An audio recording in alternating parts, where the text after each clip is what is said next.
Olá, meu nome é professor Fábio Robles e hoje a gente vai falar uma das primeiras aulas da disciplina de prótese fixa aqui da Universidade Federal Fluminense, aqui do Instituto de Saúde de Nova Friburgo.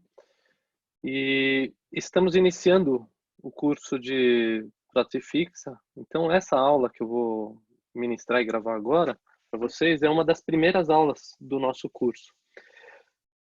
O nome, essa aula não tem um nome assim ainda consolidado, mas ela é uma transição dos conhecimentos que vocês tiveram até agora na disciplina de dentística para os conhecimentos que vocês vão adquirir agora na disciplina de prótese fixa, é entender o que faz essa transição da dentística para a prótese fixa.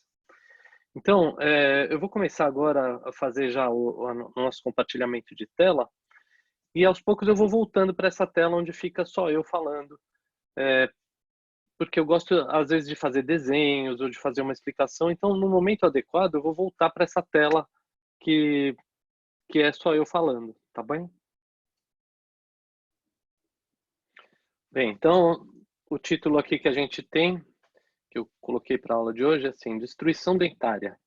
Se a gente for pensar que é a odontologia restauradora, né, que envolve desde a dentística, que vocês acabaram de fazer o semestre passado, como a prótese fixa, enfim, toda a odontologia restauradora, quando a gente pensa assim, desde um elemento a ser restaurado ou elementos que foram perdidos ou parcialmente perdido um elemento ou o elemento inteiro a ser substituído, a gente pensa na odontologia reabilitadora ou restauradora.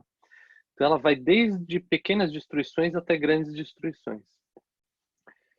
E a destruição dentária a gente sabe que tem várias causas. As principais são a doença cárie e as fraturas dentais. Então, para isso a gente tem que entender toda a parte assim de cariologia, toda a parte que vocês aprenderam em unidade de adequação à clínica, né? Então todo o contexto, risco, então saber lidar com os riscos, gradação de indicação e de soluções restauradoras. E vejam que a gente só pensa em soluções restauradoras ou reabilitadoras depois que a gente já controlou os fatores de risco. Então a gente só vai partir para essa fase de limitação do dano e recuperação daquilo que foi perdido depois que a gente eliminou a doença, eliminou os fatores de risco e deu condições para que aquela boca pudesse ser reabilitada. Então não é só a doença, podem ser parafunções, a gente tem que controlar todos os fatores de destruição e reforçar os fatores de saúde, de promoção de saúde. E aí quando a gente pensa nisso, a gente volta assim, como é que eu faço nessa transição das diretas, que são restaurações diretas? Em odontologia restauradora, a gente diz que são aquelas que são feitas no mesmo período clínico. Então, por exemplo, o paciente chega com alguma destruição dentária, vai no consultório de vocês, e aí vocês removem todo aquele tecido. Isso já se pensando em os fatores de risco controlados, como eu falei anteriormente. Então, vocês removem tudo que é inviável a permanecer e mantém o máximo de estrutura viável para o contexto da indicação de vocês. E aí, através de algumas soluções restauradoras, a gente vai reabilitar. Essa reabilitação, ela, como eu falei, ela pode ser direta ou indireta. A direta é aquela que você consegue fazer aquela reabilitação por adição de algum material restaurador na mesma consulta. Então, você, dentista, faz algum material que você coloca naquela estrutura que foi perdida, você reconstrói o que foi perdido de forma direta, você que faz, e você depois dispensa o paciente, controla todo aquele caso.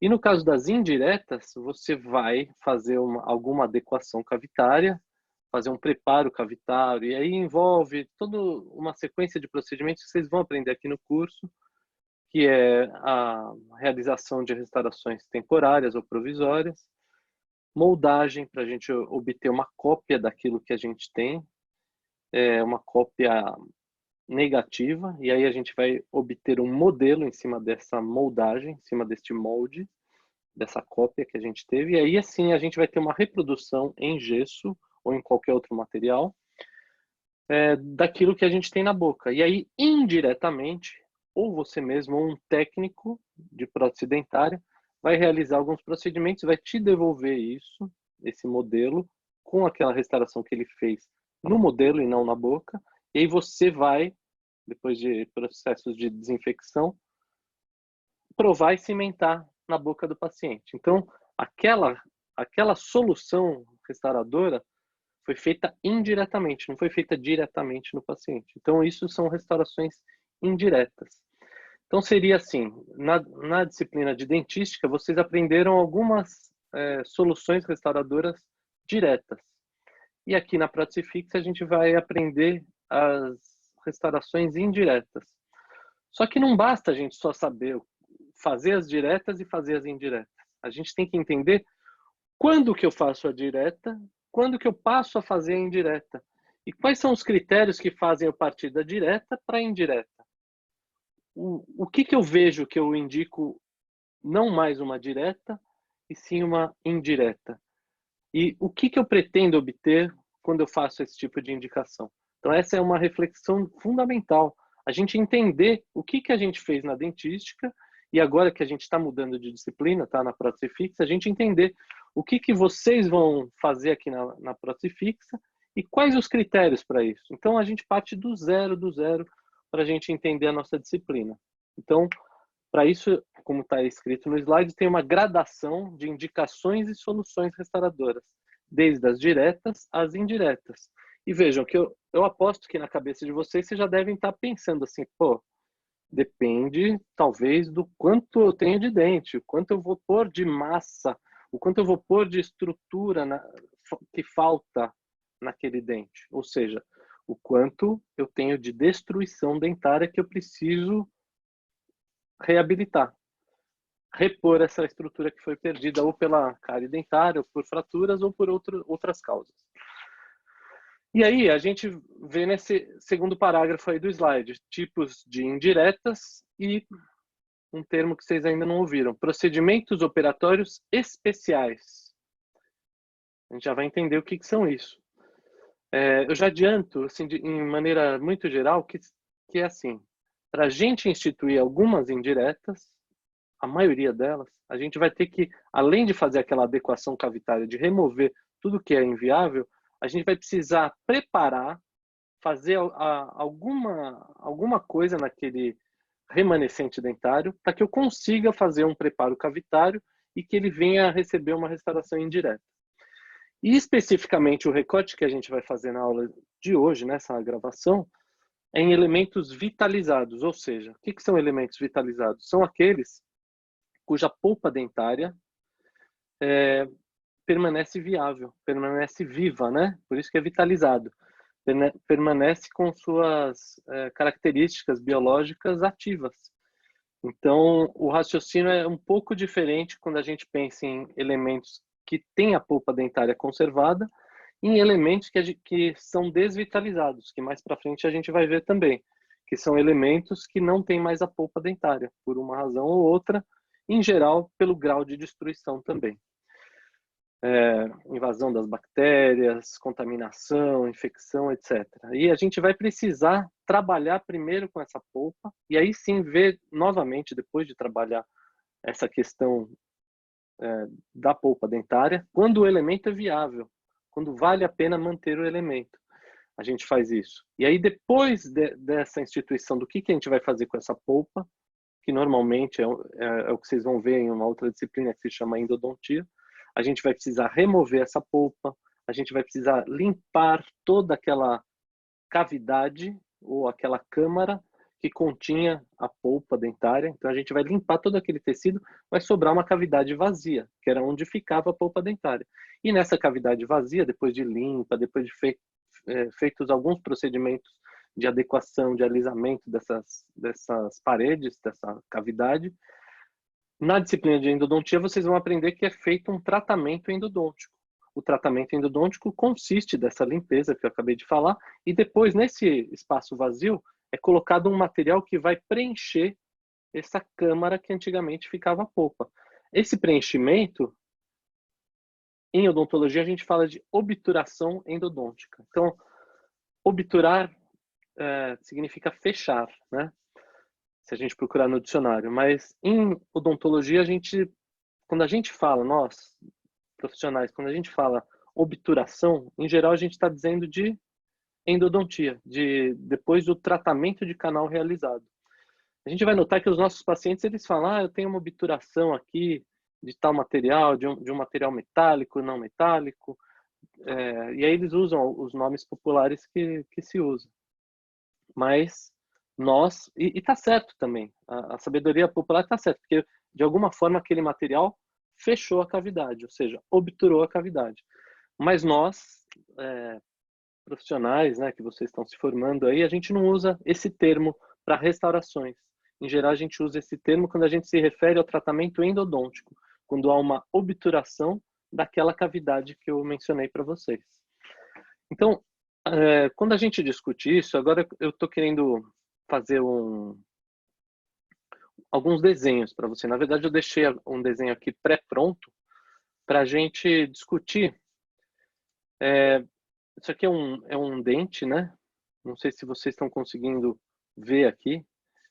É um dente que eu fiz um desenho aqui.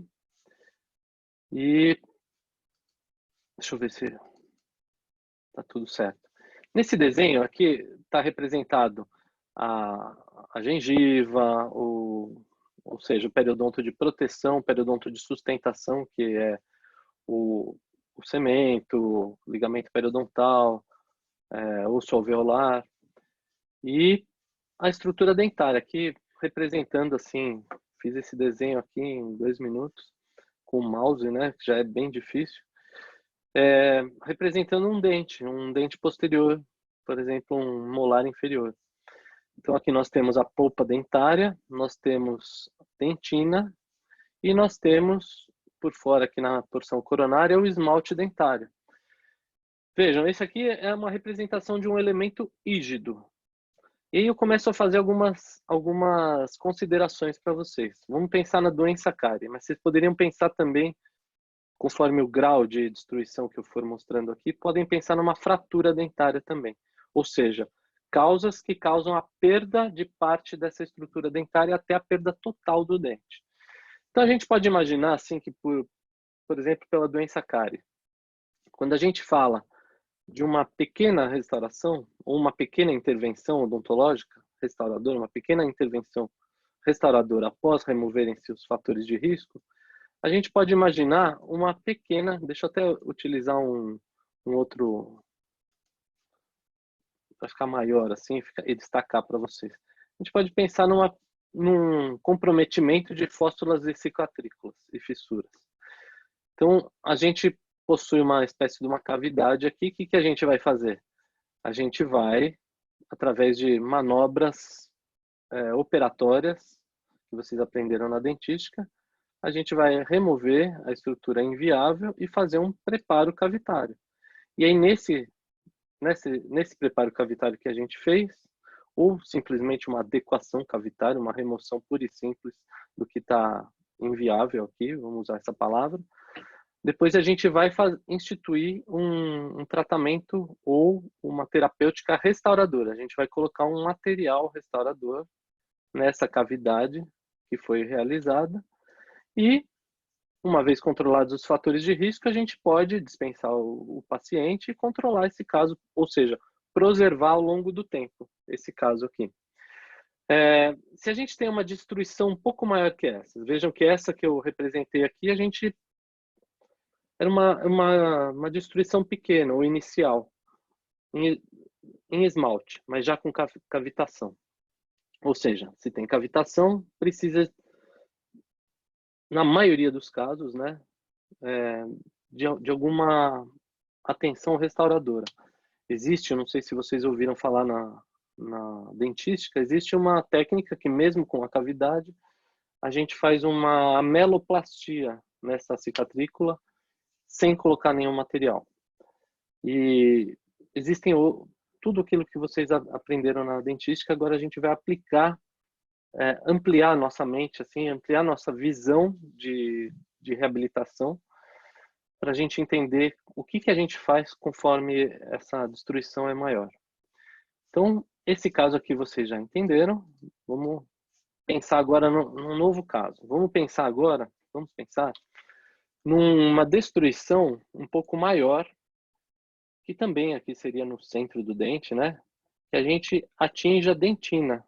Lembram que dentina é uma estrutura biológica, né? Que faz parte de um complexo. Na verdade, a gente nunca fala da dentina, mas é uma parte mineralizada de um complexo dentino-pulpar. Então, toda a dinâmica biológica assim, da dentina, a gente sempre atrela à polpa, que é o mesmo tecido, mesma origem embrionária, é o mesmo tecido. Só que a polpa dentária ela não é mineralizada e a dentina ela é mineralizada. Mas ambos são considerados até tecido conjuntivo especializado. No caso da dentina, um tecido conjuntivo especializado mineralizado. Quando a gente tem um acometimento assim, dessa parte que já tem uma ação biológica, vamos dizer assim, uma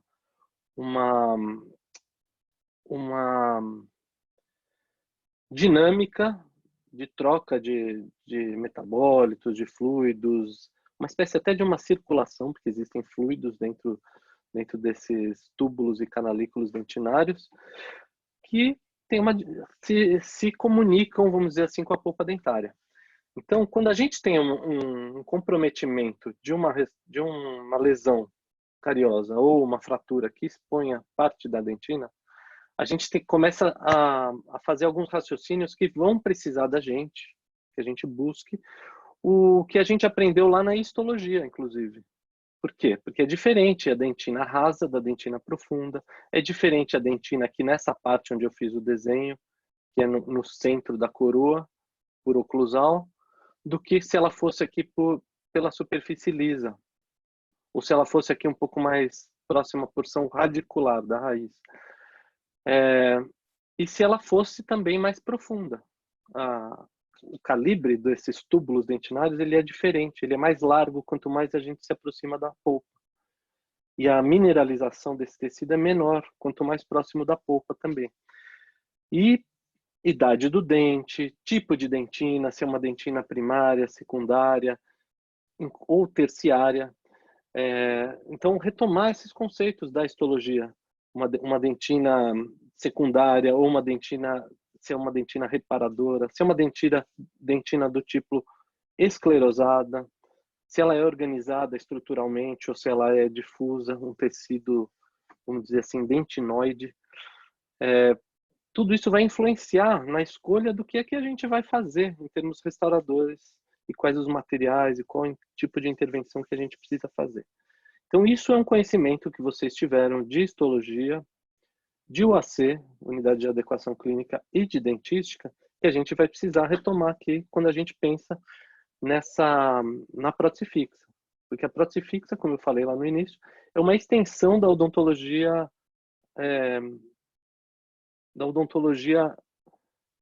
que vai reabilitar o paciente. Então, a gente está pensando cada vez mais num grau de destruição um pouco maior. Então, quando a gente atinge esse tipo de grau de destruição, a gente vai continuar fazendo o raciocínio que a gente aprendeu lá na dentística, de adequação cavitária. Então, a gente vai remover tudo que é inviável, manter o que é viável, e aí ver as paredes, o que sobra em termos mecânicos. O que eu preciso fazer? E aí eu vou fazer o preparo ou adequação cavitária, dependendo do material que eu estou pensando em indicar para esse caso. Então, vamos supor que seja um material plástico, né? Ou seja, a gente chama de materiais plásticos aqueles que a gente consegue modelar e que por algum processo químico, físico, eles vão se modificar essa capacidade de ser plastificado, de ser modelado. E aí eles vão cristalizar, vão polimerizar, vão endurecer na cavidade e aí a gente termina a nossa restauração. E para isso existem todos aqueles passos clínicos que a gente viu na dentística. Mas enfim, de maneira geral, a gente faz uma adequação cavitária e novamente preenche considerando que agora a gente está trabalhando com 2 tipos de tecidos diferentes, a dentina e o esmalte, e entender que a gente pensa de maneiras diferentes se fosse em outra parte, ou dependendo da profundidade dessa dentina também. Então aqui a gente já tem, e vejam, que a gente ainda tem a vitalidade pulpar. Toda a aula de hoje eu vou me focar no caso da vitalidade pulpar. Eu vou pincelar, mas e se atingir a polpa, o que acontece? Eu já falei que a gente faz o tratamento endodôntico, mas eu vou abordar aqui na aula também alguns ganchos para quando a gente pensar, e já comecem a pensar também, o que a gente faz se houver o comprometimento pulpar, né? Então, voltando lá para a solução restauradora, a gente ainda pensa em algumas soluções diretas, ou seja, a gente vai colocar um material plástico aqui e vai preservar o caso, como eu falei. Então, imaginemos agora, de novo, aquele nosso elemento, só que numa destruição maior ainda. Por enquanto, vocês viram que eu mantive as cúspides facinho, né? A gente fez uma restauração, dois tipos de restauração aí que vocês aprenderam na dentística, se a gente utilizar a classificação de Black, do tipo classe 1. Se a gente tivesse um comprometimento de uma crista marginal e de uma face ou mesial distal, ou seja, de uma face proximal, a gente passa a ter uma classificação da restauração do tipo classe 2. E se a gente tiver, por exemplo, uma destruição de uma das cúspides, uma ou mais cúspides, e a gente vai ampliando essa nossa restauração ou essa nossa destruição, a gente tem que começar a pensar em outros tipos de soluções restauradoras. E na dentística vocês aprenderam que você faz uma cavidade, você vai partindo de uma cavidade que era simplesinha, do tipo classe 1, você tem que tomar alguns cuidados, dependendo do tipo de material escolhido, indicado, para outros tipos de cavidades maiores. Então, temos, por exemplo, a classe 2, são as mais comuns na odontologia, né? Então, a classe 2, clássica, são aquelas que envolvem faces proximais. Então, vamos imaginar, de novo, que a gente teve uma destruição que pegou parte da crista marginal. Então, a gente precisou intervir e nessa destruição a gente precisou englobar a crista marginal na nossa solução restauradora. Então aí a gente já começa a tirar o tecido comprometido e também fazer uma espécie de um desenho da cavidade. E aí a gente vai fazer um desenho que a gente vai colocar naquela estrutura que foi perdida um material direto ainda. Talvez aqui eu precise do auxílio de matrizes, de cunhas, pensar como que eu vou isolar e fazer tudo isso também. Enfim, uma solução restauradora direta também. Mais complexa, mas também direta. E aí, quando a gente perde não só a crista marginal, mas perde também uma cúspide, como eu já tinha falado. Aí a gente vai aumentando o grau de destruição. Então, ainda aqui nesse desenho, a gente consegue imaginar, por exemplo, uma cúspide inteira que foi fraturada. Até pela destruição da cárie, ou só por uma fratura, a gente teve um problema de uma perda de uma ou mais cúspides. Percebem que vai ampliando, vai ficando cada vez maior a cavidade? E o raciocínio para a gente restaurar acaba ficando maior também. Talvez só colocar material lá, você já consegue imaginar como é que vai ser a vida dessa pessoa mastigando, comendo, tendo os mesmos hábitos que ela costumava ter, com esse grau de destruição. Então é isso que eu quero chamar a atenção para vocês.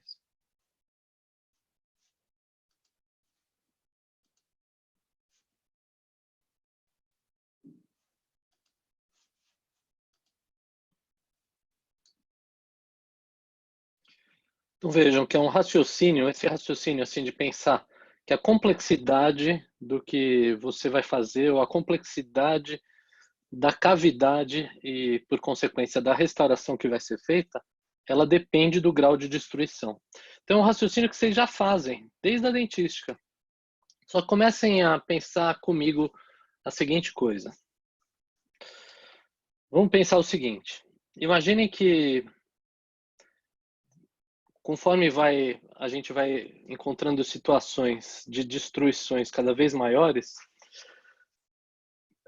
enquanto elas ainda formam uma cavidade, ou pelo menos uma parte de uma cavidade que consiga conter um material, tipo um balde que contém a terra. Ou seja, ele tem paredes circundantes que contêm a terra. Quando a gente já fala numa classe 2, a gente já não tem uma das paredes, mas a gente ainda tem partes das paredes que dá para a gente aproveitar para aquele material plástico, aquela restauração, ela ficar contida numa cavidade, que a própria destruição e o preparo cavitário fizeram com que ela exista. Conforme a destruição vai aumentando, não existe mais uma cavidade. É como se a gente tivesse algo totalmente sem nada, sem estruturas circundantes.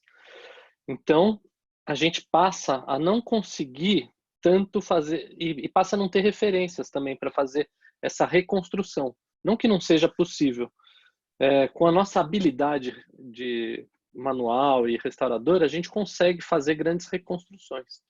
Mas o fato é que fica cada vez mais difícil, a gente perde as referências e requer muito mais um treinamento e requer muito mais da habilidade manual do operador e conhecimento anatômico, vários conhecimentos técnicos também.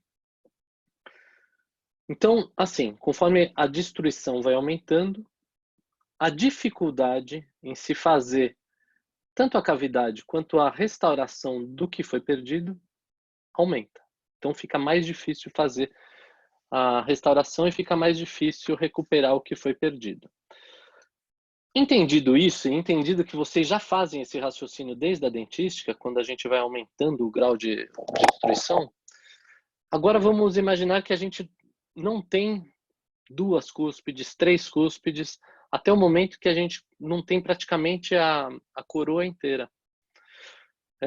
E aí é comum, quando a gente já não tem grande parte da coroa ou a coroa inteira do dente, só sobra a raiz, é comum que a polpa dentária esteja comprometida também. Mas é possível grandes destruições, mesmo sem cúspides, com vitalidade pulpar. Então, quais são as opções restauradoras aí, mesmo numa restauração direta que a gente possa pensar? Como não existe mais a cavidade que vai conter esse material que vai ficar lá dentro, mesmo com as técnicas adesivas que existem formas e recursos que a gente utiliza para haver uma maior retenção desse material restaurador. Então, por exemplo, uma das coisas que a gente pode lançar mão são dos pinos intradentinários, além do sistema adesivo, é claro. Hoje em dia a gente vive odontologia adesiva, a gente tem muito mais chance da gente fazer essa reconstrução.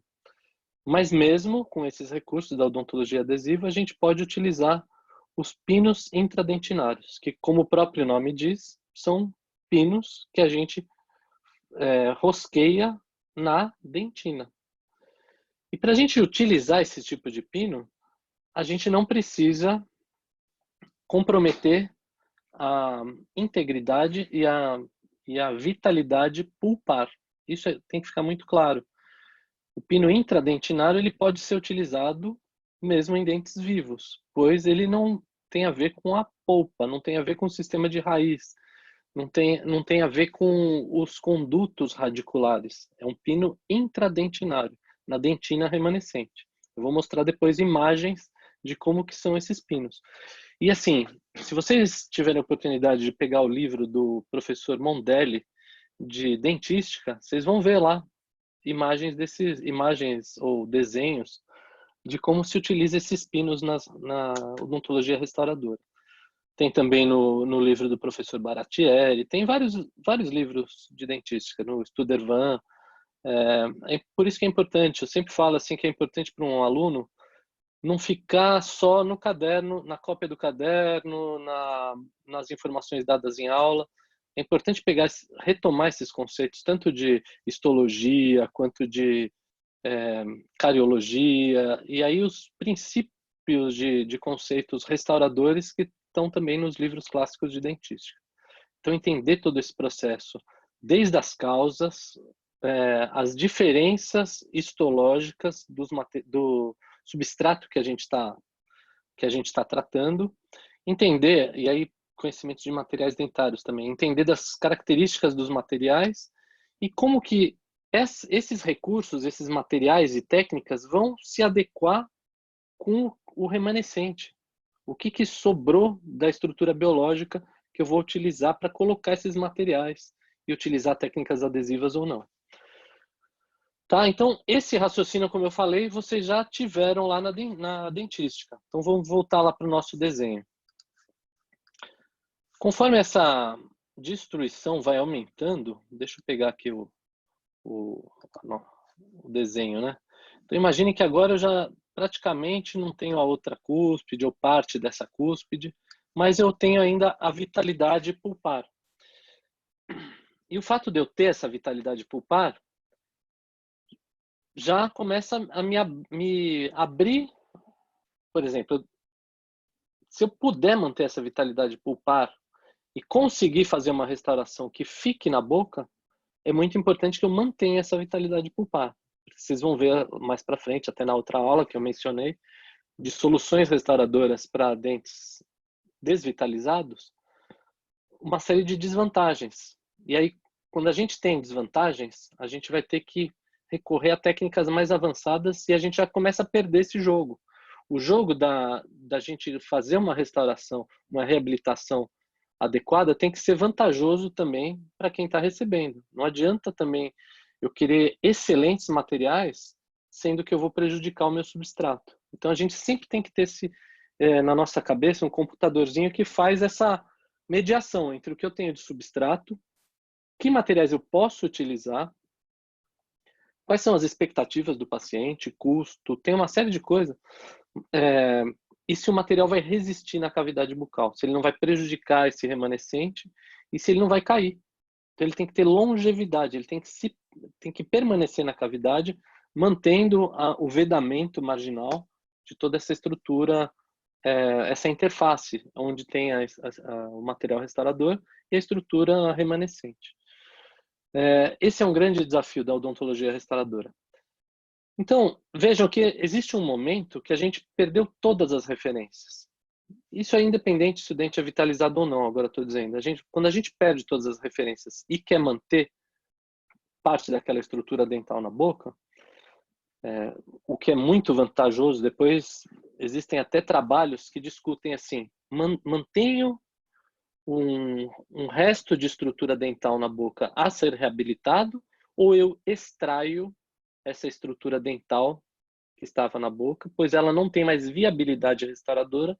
E aí, naquele lugar onde antes tinha um dente, o que eu vou fazer com aquele espaço, que a gente chama de espaço protético? Que aí a gente vai ter que pensar numa solução protética. Que tipo de prótese que eu vou colocar algo falso ali? Posso colocar um implante, posso utilizar uma prótese parcial fixa do tipo ponte, fixa. Posso utilizar uma prótese removível, do tipo removível. Vocês vão aprender nas outras próteses também. Então, existem uma série de recursos. O que eu quero deixar claro para todos aí é o seguinte. A gente, sempre que possível, tem que evitar o uso de recursos mais difíceis, mais custosos, mais demorados a serem realizados, quando a gente ainda pode lançar mão de alternativas mais baratas, mais simples e que mantenham as estruturas dentais. Então a gente sempre procura avançar segundo esse raciocínio. Se a gente já pula, fala assim, não, eu vou tirar esse dente para pôr um implante, sendo que dava para eu manter o dente e fazer uma restauração em cima daquilo que havia sobrado, ou seja, aquilo estava viável, eu ignorei que estava viável e já pulei para uma indicação mais complicada, tal. Pode me dar problema, porque se não der certo essa restauração, essa solução que eu bolei, eu não consigo voltar para trás. Enquanto que se aquela não der certo, aquela de trás não der certo, eu ainda tenho as alternativas que se não der certo, eu passo para uma alternativa mais complicada. E isso é um raciocínio que está se perdendo na odontologia. A gente está virando amantes de materiais e a gente está fazendo pouco caso com o que sobrou de estrutura dentária. Ou seja, a gente está gostando muito de materiais novos, etc., e pensando pouco em conservar a parte do nosso corpo, parte do corpo dos nossos pacientes, que é a estrutura remanescente. E isso é uma questão filosófica, e se vocês forem pesquisar evidências, estudos de meta-análise, do que vale mais a pena, vocês vão ver que a ciência, a evidência científica sempre aponta para manter a estrutura. Então, é muito importante a gente não pular etapas. Tem um capítulo do livro do Fergeskov, Kid Fergeskov, que se chama A Cárie Dentária, o livro. E tem um determinado capítulo lá que se chama eu vou lembrar o nome, é um nome até bem interessante, assim.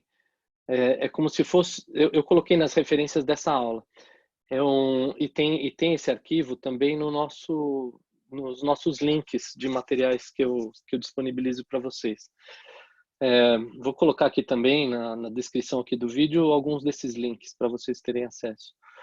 É o ciclo, a espiral da morte. A gente entra num ciclo restaurador repetitivo de sempre reintervir, porque isso é importante também, a gente fazer uma solução reabilitadora que proteja a própria restauração, o próprio material que a gente vai utilizar, que ele não caia, que ele vede e que ele não prejudique o que está embaixo dele, que é o remanescente biológico, que é o remanescente dentário. Para a gente não entrar nesse ciclo de reintervenções, que cada vez que a gente reintervém, a gente vai ter menos chance e menos alternativas de restauradoras. E se torna mais custoso para o paciente também. E a gente só consegue evitar esse tipo de ciclo, esse tipo de espiral da morte, se a gente entende as causas que causaram aquele problema, ou que podem prejudicar a minha solução restauradora. Então eu tenho que controlar para funções, eu tenho que controlar fatores de risco. A gente tem que pensar muito globalmente, tem que entender o que a gente está fazendo naquele elemento, e aí existem várias técnicas e várias considerações a serem feitas. Mas se a gente não entende a dinâmica mastigatória, não entende de oclusão, não entende de disfunção temporomandibular, não entende da dinâmica da cárie dentária e do que corre risco para fraturas e como a gente faz para vedar essa interface entre dente e restauração, e a prevenção de fratura, tanto do material, quanto dele se soltar, quanto do remanescente dentário, a gente não entende nada. Existe um conceito que a gente se remete até ao conceito dos carros de antigamente. Então vamos imaginar o seguinte. Antigamente nós tínhamos carros muito resistentes. Os carros eram mais sólidos, mais resistentes. Mas o que acontecia? As pessoas, talvez também por não utilizarem cinto de segurança, mas mesmo que utilizassem cinto de segurança. Imagina um carro extremamente resistente e você dirigindo a 120 por hora aqui na estrada. E aí tem uma colisão feia, daquelas de potencialmente letais. Imaginem o seguinte, que se o carro ele é forte, ou seja, ele amassa pouco, aquela energia da colisão, ela vai para quem está dentro do carro, ela se transmite para quem está dentro do carro. Ao passo de que se o carro ele é mais mole, como os carros modernos, o carro se deforma. Aliás, os carros são desenhados para manter a integridade de quem está dentro daquele cockpit, né, daquele onde ficam os passageiros, e o resto se amassar. Porque aí, o fato dele se deformar, aquela energia da colisão é absorvida por essa deformação, ela é transferida para essa deformação de materiais e não é transferida para as pessoas. Essas pessoas são preservadas. Então, esse mesmo raciocínio tem que ser feito nos dentes também. Se eu quero preservar a estrutura dental, eu tenho que ter um material bom. Só que ele também não pode ser um material super resistente e duro e forte a ponto dele permanecer firme e destruir o que está embaixo, destruir o remanescente dentário. Então tem que equalizar sempre assim, um bom material que vá durar e que preserve o que sobrou de dente. Não adianta o material ficar intacto e destruir o dente que está lá embaixo. É o caso daqueles pacientes que chegam com a restauração inteira e o dente fraturado. E aí, quando acontece isso, pode ser que nessa reintervenção você tenha que partir para uma solução restauradora que não dê mais para aproveitar o dente. Então, assim, valeu a pena ter feito aquela decisão lá atrás? Ou valeria a pena eu ter feito um material que se desgastou, mas que preservou o dente que estava lá embaixo? Então, eu queria que esse tipo de questionamento ficasse na cabeça de vocês para a gente pensar juntos. Vou fazer agora uma projeção de slides e vamos continuar esse tipo de conversa. Vão pensando, volto a provocar vocês para irem pensando assim, desde uma pequena destruição até uma grande destruição e o que precisa ser feito nos elementos para a indicação que eu estou propondo. E existem indicações que não dá nem para eu propor, porque se eu propuser aquelas restaurações, alguma coisa vai falhar. Ou a vedação, ou o fato da restauração se manter na boca durante um longo tempo, ou fratura do material, ou fratura do remanescente, ou os dois, uma fratura de parte do material e fratura do remanescente. Vamos para as projeções.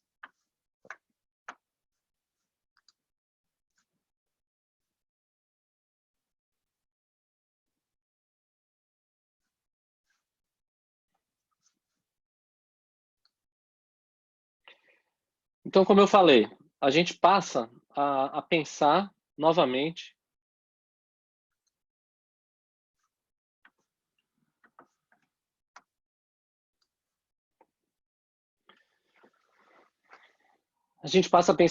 novamente naquela gradação que a gente falou, desde de pequenas destruições até grandes destruições.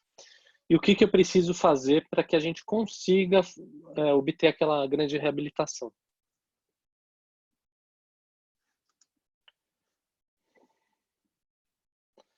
Vejam que na odontologia, só voltando aqui, aqui tem uma lista e essa a sequência de slides eu vou colocar aqui também para vocês terem o PDF, terem acesso ao PDF. Mas não basta ficar nem nessa explicação que eu estou falando, dessa aula, e nem nos slides puramente só isso. Vocês precisam, para entender o processo, tem que entender toda aquela parte básica, ou seja, por isso que tem os pré-requisitos para chegar na prótese fixa, eu tenho que ter feito dentística. Para ter feito dentística, eu tenho que ter feito unidade de adequação clínica, que envolve conhecimentos de cariologia, envolvimento de conhecimentos de histologia e fisiologia, etc. Conhecimentos de oclusão, conhecimentos de disfunções temporomandibulares, todos os fatores de risco, que senão a gente não entende a técnica da odontologia restauradora. Então é importante que vocês peguem essas referências, procurem aquele capítulo que eu falei, chamado A Espiral da Morte, está no livro da Kid e Ferjeskov, que nem está aqui nessa lista, mas eu disponibilizo aqui embaixo também. E qualquer dúvida, estamos à disposição ao longo do processo todo. A odontologia, vocês talvez agora no quinto, sexto período, já tenham percebido que assim é uma área do conhecimento, é uma profissão que envolve a realização, a execução de algum procedimento. E nas aulas que a gente dá, a gente mostra, são aulas muito gráficas, né? A gente mostra imagens assim do que pode ser feito. E vocês, estudantes que estão fazendo isso pela primeira vez, muitas vezes não conseguem fazer.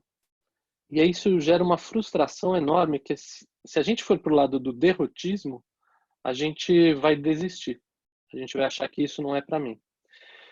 Então, assim, o lado da gente entender o que está sendo feito e o processo para a gente chegar lá é um processo árduo. É um processo que envolve muita dedicação e muita humildade também. Eu, por exemplo, estou aprendendo a tocar gaita. Então, por exemplo, para fazer uma nota musical, para ela sair limpinha, que a minha ainda não está completamente limpa, tem que ficar soprando muito aqui. Tem que, para jogar tênis, para qualquer coisa que a gente quer vir a ser bom, a gente precisa dedicar muitas horas de, de investimento de energia mesmo. E a gente só consegue ter essa fibra de dedicar essas horas se a gente entende o sentido, para que serve tudo isso tudo. Recentemente nós tivemos agora essa questão do coronavírus e para mim foi muito importante eu ver o sentido do que eu faço como professor. Formar pessoas que um dia vão cuidar de outras. Então eu vejo assim que a minha profissão, pelo menos para mim mesmo, que em última análise é o que mais importa, é para si mesmo, você acreditar no sentido do que você faz, eu retomei esse sentido. Eu reforcei, vamos dizer assim, esse sentido, porque numa situação extrema como essa, eu quero ser um ótimo professor para formar ótimos futuros cuidadores dos outros. Então, é uma questão importante a ser considerada. Então, não levar para o derrotismo e levar sim para a humildade e a persistência, a paciência em continuar. Claro que também não significa que a gente vai ser negligente. Pode errar à vontade, já que eu sou estudante, eu estou aqui treinando. O senso de responsabilidade ele é muito importante também. Essa imagem eu peguei da internet, assim, de uma... Isso aí se chama trepanação, uma transfixação de um dente desde a face lingual até a vestibular, passando até por tecidos moles. Então imagina quantos tecidos foram desrespeitados aí, né? Provavelmente era para fazer um acesso endodôntico e primeiro que já está errado que está sem isolamento, tem uma série de erros aí. Mas assim, um desconhecimento de anatomia, da potência do instrumento que está se utilizando, a forma de segurar o instrumento. Então, detalhes são importantes na nossa profissão. Vejam, as principais patologias da odontologia atual, segundo a Federação Dentária Internacional e a Organização Mundial de Saúde, são doença cárie, doença periodontal, as patologias oclusais, né, os efeitos assim que acontecem no dente de algumas disfunções e fatores químicos também, e as disfunções temporomandibulares. Então vejam, são praticamente 4 itens que eu poderia reduzir para 3, que vocês têm que ser muito bons. Que se vocês não entendem isso, vocês não vão entender a grande parte da odontologia. Às vezes vocês estão preocupados em se especializar em coisas mais refinadas do que isso, e vale a pena fazer isso, sim, mas sem perder a noção do o que o mundo está precisando, quais são os principais problemas odontológicos. Eu preciso sim entender da doença cárie, entender o papel do periodonto em tudo que a gente faz, e quando a gente fala em odontologia restauradora, reabilitadora, desde a dentística até as próteses, a parte periodontal é fundamental. Se a gente não leva em consideração a parte periodontal e não entende o que está acontecendo, o que é saúde, o que é doença, o que ele pode resistir, o que ele não consegue resistir, para variar as minhas indicações, eu vou trabalhar errado, vou trabalhar em cima de uma situação possivelmente de doença, não consigo reabilitar, vai dar errado, isso vai gerar um custo, vai gerar um estresse, vai gerar processos possivelmente e uma infelicidade muito grande para todos os envolvidos. É uma frustração do profissional, do paciente, de todos. Um tempo jogado fora. Então, eu dou um conselho para vocês. Se vocês querem entender odontologia, comecem por entender o suporte desses dentes, a periodontia. Isso em primeiro lugar. Depois, porque na periodontia existem muitos conceitos ligados à cariologia também, ligados às questões microbiológicas, aos fatores de agressão, etc. E depois estudar os tecidos mineralizados, a doença, os tecidos dentários, propriamente dito. Então, estudar a doença cárie, sua progressão, por que ela ocorre, seus fatores etiológicos, etc. E as disfunções temporomandibulares, no sentido assim de outros fatores que podem ou agravar ou causar os problemas, ou até atrapalhar a longevidade do que a gente se propõe a reabilitar. Então, problemas de ordem oclusal, que tem a ver também com as parafunções, são importantes serem conhecidos. Então, vejam aí imagens de grandes cavidades, esse da esquerda, uma lesão cariosa ativa, uma grande destruição. Vejam aqui é um premolar, que eu já estou fazendo uma grande cavidade, mas ainda assim é uma cavidade que me permite fazer uma restauração direta. Só que imaginem esse dente aqui comendo agora um milhozinho de pipoca lá no cinema, que às vezes a gente morde um milho de pipoca. Olha como está a estrutura que sobrou desse dente. Será que ela aguenta isso? Será que essa paredinha aqui já não está muito fraquinha? Qual a força de mastigação? Como é que é a força desse paciente? Aqui embaixo a gente vê alguns diastemas, lesões cariosas, problemas periodontais, falta de saúde. Aqui a gente já vê um problema assim, de apinhamento dentário. Por outro lado, vejam, a gente não vê sinais de inflamação. Então, cada caso a gente tem que avaliar de uma determinada forma. Mas a gente vê recessões gengivais. Então, tem que entender o que será que aconteceu. Quando a gente vê uma imagem dessa, a gente já tem que começar a pensar nas possíveis causas e o que a gente vai examinar e o que a gente vai perguntar para o paciente para a gente fazer uma abordagem completa dele. Vejam esse outro caso aqui, os incisivos aqui por palatino, como eles estão com um aspecto até meio dissolvido, meio mole, assim, não está normal. Vejam aqui, ó, eu diria que é uma fratura, mas pode ser um desgaste nessa incisal também. E entender, quando a gente olha, por exemplo, uma panorâmica, olhar também para parte da articulação temporomandibular. A gente só olha para dentes. Ampliar nossos olhares em termos de diagnóstico. Então, quando a gente vai fazer um planejamento, a gente tem que sempre pensar em diversos fatores de diagnóstico, de planejamento.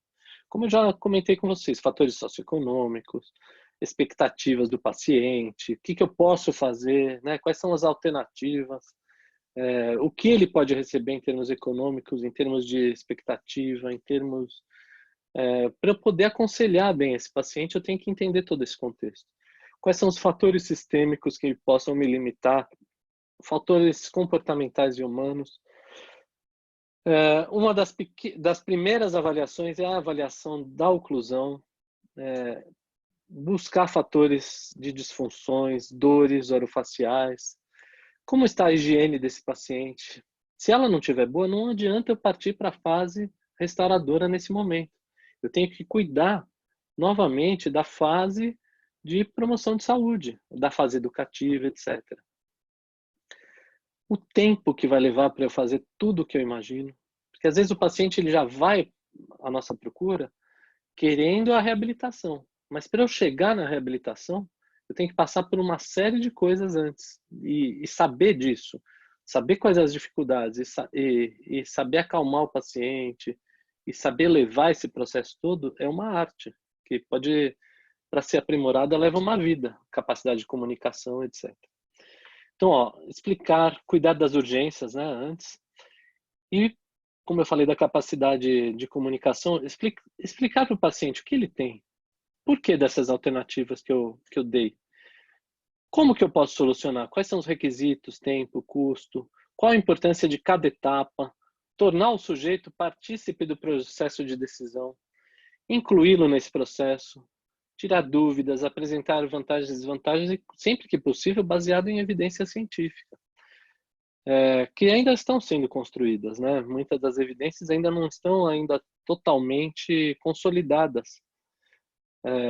A odontologia ainda vive uma espécie de um empirismo em muitos dos nossos procedimentos do que a gente faz. Deixa eu tentar voltar aqui. Foi demais. Ó, vejam esses 3 casos. Eu coloco sempre aí embaixo o crédito da professora Isabel Tumenas, que é ela que me cedeu algumas imagens dessas clínicas. Essas imagens mais aproximadas, assim, ela tirou com um microscópio operatório, super bom que ela tem lá. Vejam, nesses 3 casos aí, para a gente pensar na alternativa reabilitadora, primeiro a gente tem que pensar em ver se ele está apto, se ele está no momento adequado para receber uma solução reabilitadora. Ou se eu preciso fazer algumas etapas antes de eu chegar na fase reabilitadora. Veja, a gente vê restos de alimentos nessas fotos. A gente precisa limpar, mostrar para o paciente o que está acontecendo, mostrar para ele como ele tem que limpar e dar condições para ele limpar. Por exemplo, esse caso aí, essa primeira foto da esquerda, em cima aí, a gente precisa selar cavidades. Só que a gente não vai selar cavidades em cima de sujeira. Então a gente primeiro limpa, mostra o que está acontecendo com a gengiva, sela as cavidades com um material de adequação do meio bucal. E aí existem vários. Hoje em dia a gente usa o cimento de ionômero de vidro, que pode ser utilizado como restauração final em alguns casos, mas ele é um excelente material de adequação do meio bucal. E uma das vantagens dele é que ele libera flúor, tem o poder de lixiviação do flúor. Então, para dar essas condições para o paciente voltar para o estado de saúde dele, eu primeiro tenho que selar algumas cavidades, ensinar ele a escovar, eu mesmo limpar, mostrar para ele com espelho. Isso leva tempo. Isso leva sessões. De uma sessão para outra ele vai melhorando, até chegar à fase restauradora, reabilitadora. É claro que num caso desse, ele pode ter uma pressa ou uma ansiedade, vamos dizer assim, estética. Só que eu não posso, porque assim, demorou para chegar nesse ponto também. Então, eu tenho que adequar as expectativas dele, fazendo o melhor que eu posso esteticamente, mas o que é possível e o que vai dar certo lá no final. Vejam essa foto aí de baixo, do lado esquerdo. Nós temos manchas brancas, ou seja, lesões cariosas, em atividade, aí no caso. Eu tenho que remineralizar, eu tenho que explicar para ele o que isso é um sinal de uma atividade de cárie, etc. E nessa última foto aí do lado direito, embaixo, nós temos uma lesão ativa, aguda, em raiz. É a tal da cárie radicular, que ela evolui muito rapidamente, especialmente em idosos que não têm tantos fatores protetores, como o fluxo salivar e uma série de outras capacidades de higienização. Então eu tenho que adequar o meu plano de tratamento para a realidade de cada um. Então, antes de eu começar a pensar em reabilitações, eu tenho que entender processos de saúde, né, entender da fisiopatologia das coisas, como que eu intervenho para levar a tal da promoção de saúde, para instituir a saúde. E aí sim, eu pensar na manutenção, na reabilitação. E uma vez reabilitado, como que eu vou manter sem que isso se deteriore ao longo do tempo? Ou seja, pensar na forma de acompanhamento também. E existe uma ordem desse raciocínio. Primeiro eu vou pensar nas urgências, né? Cuidar da dor, situações de traumas, algumas restaurações provisórias que eu preciso fazer, pensando tanto na adequação do meio bucal quanto nas questões estéticas provisórias, remoção de focos de infecção, selamento de cavidades abertas, remoção de restos radiculares. Lembra que eu falei dos elementos que são inviáveis? É nesse momento que eu tenho que selecionar onde eu vou investir o meu trabalho e o que já não dá mais, o que já foi perdido naquele recorte da linha do tempo. Trabalha muito com a questão de higiene, de promoção de saúde. A gente trabalha com mudança de hábitos. Então, o O cirurgião dentista aqui no Brasil, ele faz o papel do que lá nos Estados Unidos quem faz é o higienista. Nos Estados Unidos, o cirurgião dentista, a parte do cirurgião dentista na odontologia é uma parte mais intervencionista mesmo. Porque essa parte educativa, que é fundamental, como eu estava falando até agora, quem faz são os higienistas, ou as higienistas, em geral, os higienistas, né? Sem gênero.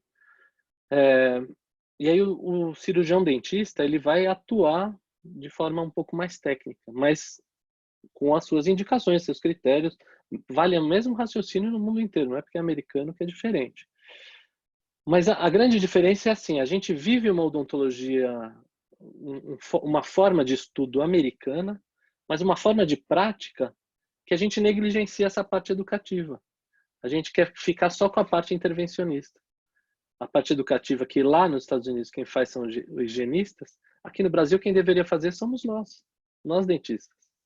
Lógico que existem também as profissões de apoio à odontologia, mas na prática do dia a dia, principalmente no início da profissão, a gente tem que fazer tudo e a gente tem que saber fazer tudo.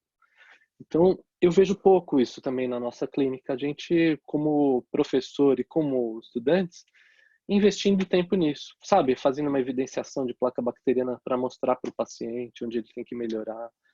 Porque não adianta eu só dar bronca no paciente. É muito comum a gente chegar para o paciente e falar assim, ó, não está escovando direito, hein? E o fio dental? Precisa melhorar. Então, em primeiro ponto, para a gente passar isso para os outros, a gente tem que mudar hábitos nós mesmos. Não adianta eu falar para o outro usar o fio dental e só falar assim, usa o fio dental. Se eu não uso, eu tenho que primeiro usar e mostrar que eu usando, eu incorporando isso nos meus hábitos, eu dou valor. E eu dando valor para mim, eu sei passar para os outros. E sei passar as dificuldades. E ver as dificuldades de cada um. Onde consegue, onde não consegue, onde é efetivo, onde não é efetivo. Isso leva tempo. E leva um treinamento para isso também. Então, vocês, estudantes aí da UF, eu peço que invistam um certo tempo nisso, nessa parte educativa. A gente quer ver coisas mirabolantes que a gente vê nas redes sociais, no Instagram, etc. Mas essa parte, treinar essa parte, é super simples, mas requer assim uma valorização do que é isso. Se a gente não valoriza, a gente não sabe fazer. E precisa treinar fazer, mesmo sendo simples. Não é algo assim, já que é simples, não vou treinar, o dia que eu precisar, eu sei fazer. Não. É igual o Cristiano Ronaldo e o Messi treinando passe. Talvez o fundamento mais simples do futebol, mas não é porque ele é o melhor jogador do mundo que não vai treinar de novo. Então, isso tem que ser incorporado na nossa prática. Então, voltando, promoção de saúde, higiene, parte educativa, como eu estava falando. Conhecimento de pério. Olha, se todos nós pudéssemos nos especializar ou estudar profundamente periodontia, nós seríamos melhores que qualquer outra especialidade. Então, assim como na medicina tem a clínica médica, né? Terminei medicina, vou fazer uma residência. Faço clínica médica e depois cirurgia, por exemplo. Para ter uma visão global, na odontologia eu defendo que todos nós deveríamos ser um pouco periodontistas. E não aqueles periodontistas também do modelo só americano, mas sim do modelo escandinavo, europeu, que é um modelo conservador, não tão cirúrgico, daquele modelo que faz a periodontia básica, sabe? Procedimentos básicos periodontais, raspagem supragengival, orientação de escovação, índice de placa, saber fazer uma sondagem, entender onde tem doença, onde não tem. Então, periodontia é a mãe de muitas especialidades. A outra que é irmã, então é como se fosse o pai e a mãe. A periodontia seria a mãe das especialidades e a oclusão. E isso, assim, eu me orgulho de ser também o coordenador da oclusão aqui na faculdade, né? A oclusão, entender, assim, da dinâmica da mastigação, dos processos fisiológicos que a gente tem, e dinâmicos de uma oclusão, é fundamental. Senão a gente não consegue nem reabilitar. A gente vai reabilitar, mas sem dar as características funcionais para mastigação, para fala, para o beijo, para cantar, para tudo que a gente utiliza a boca. É muito importante entender a oclusão, porque aí a gente vai entender o que pode estar ocasionando nas nossas reabilitações. Entender o que a gente tem que fazer para abusar o mínimo possível do nosso sistema. Já que a gente está fazendo uma intervenção, como é que eu vou fazer essa intervenção que ela seja efetiva funcionalmente e não abuse do sistema e não cause um mal, ou também não seja uma intervenção inócua, que só vai preencher um espaço, mas não vai servir para mastigar nem nada. E as disfunções temporomandibulares, para a gente entender o papel da musculatura, da articulação, de todo esse sistema também. Endodontias, aí vem na ordem do que a gente está pensando para os nossos pacientes. As endodontias, né? Ou seja, tudo que não tem mais viabilidade de se manter vital, quando que eu tenho que mandar para a endodontia ou eu mesmo fazer, lógico. Muitas vezes retratamentos endodônticos, selamentos para não ter essa recidiva. Lembrem-se que cada vez que a gente reintervém, fica pior. O capítulo da espiral da morte, daqui de Fergescov. Acerto de planos oclusais, né? Quando eu coloco assim, acerto de planos, dá a impressão que é só o planejamento odontológico. Não, mas são os planos oclusais. Algumas cirurgias pré-protéticas, planejar as minhas restaurações plásticas, né? Minhas restaurações diretas, aquilo que a gente aprendeu na dentística. E aí começa a ficar Reparem que nessa ordem que eu coloquei do simplesinho lá em cima até o mais complicado. Enxertos, implantes e fazer as reabilitações indiretas ou as próteses. Vejam que para chegar nessas reabilitações é o último passo, é o último fator. A gente vai chegar nessas reabilitações depois de muito esforço assim, sobre esse caso.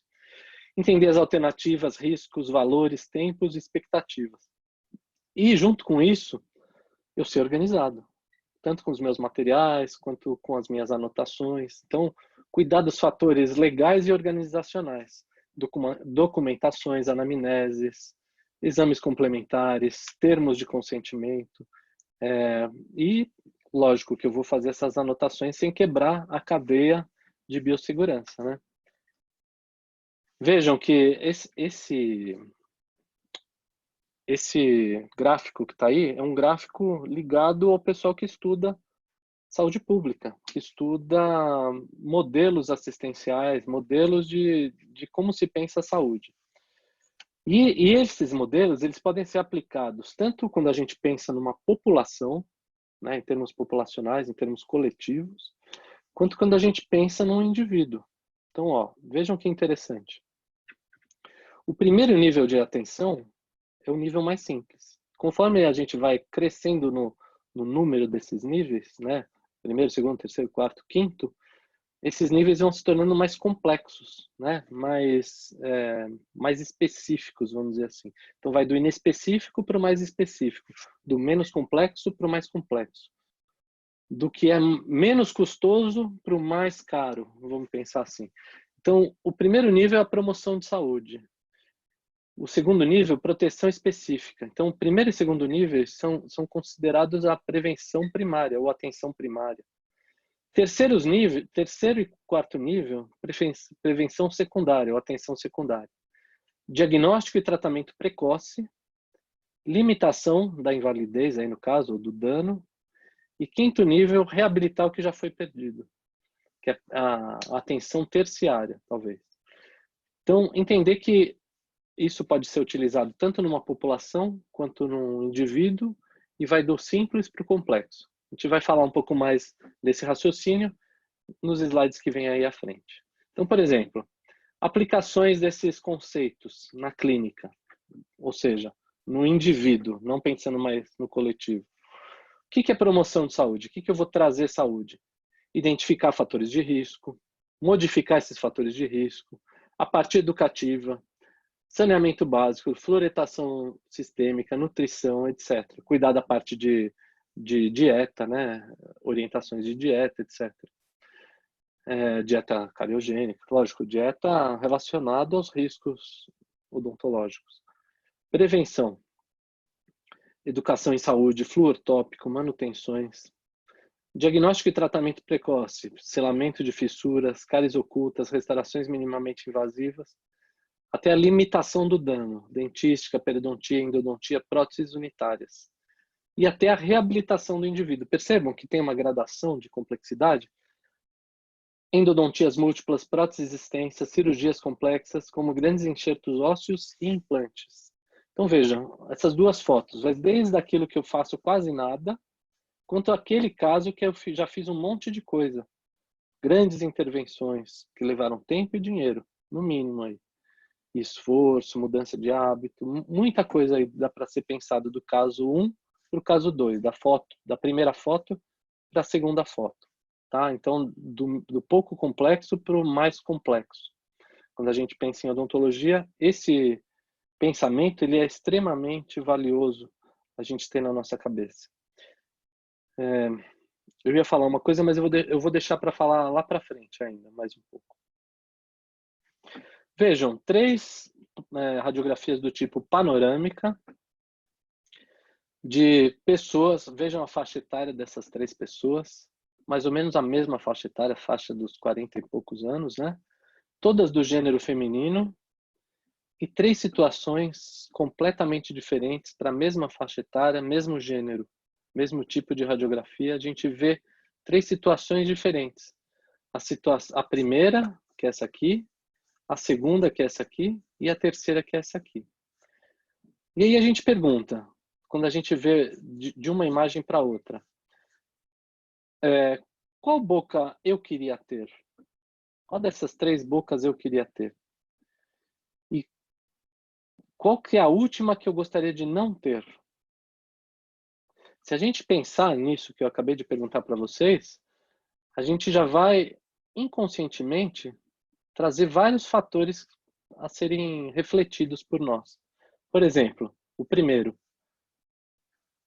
Aqui a gente vê a ausência de todo o arco superior, a gente vê sem elementos dentários.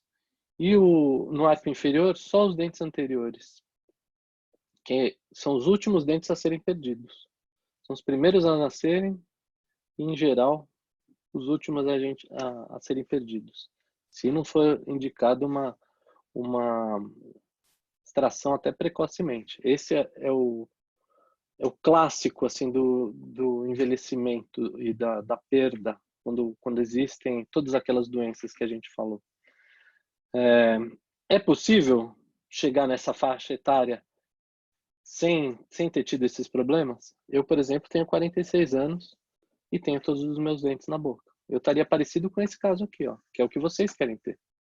Eu até posso me gabar de dizer que eu estou melhor que essa pessoa aqui, porque eu tenho os meus terceiros molares. Essa pessoa aqui não tem mais. Mas, enfim, discussões à parte disso, né? O que muda de um caso para o outro? Por que essa aqui perdeu muitos dentes, quase a totalidade? Por que essa pessoa aqui não perdeu quase nenhum? E essa aqui perdeu, mas o que aconteceu nesse caso aqui? Se vê que ela teve atenção odontológica talvez assim mais especializada, mais cara, deve ter demorado para ela fazer essa reabilitação.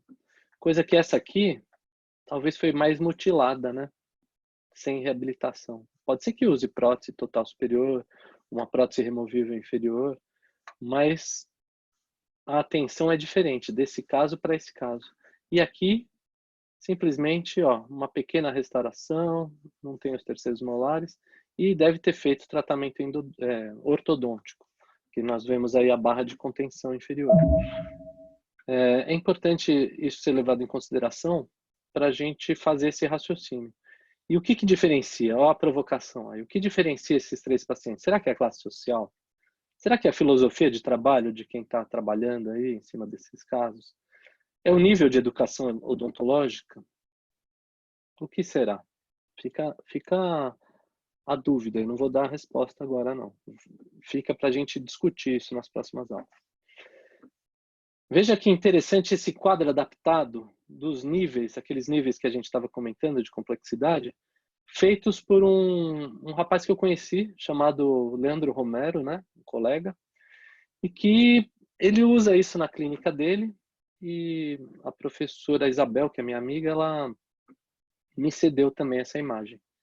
Então eu agradeço a ambos aí, valorizo aí eu acho tão legal quando a pessoa pega uma ideia e ela consegue assim simplificar em linguagem leiga, em linguagem gráfica, assim, de uma maneira simples para todos entenderem. E tenho certeza que vocês vão entender também.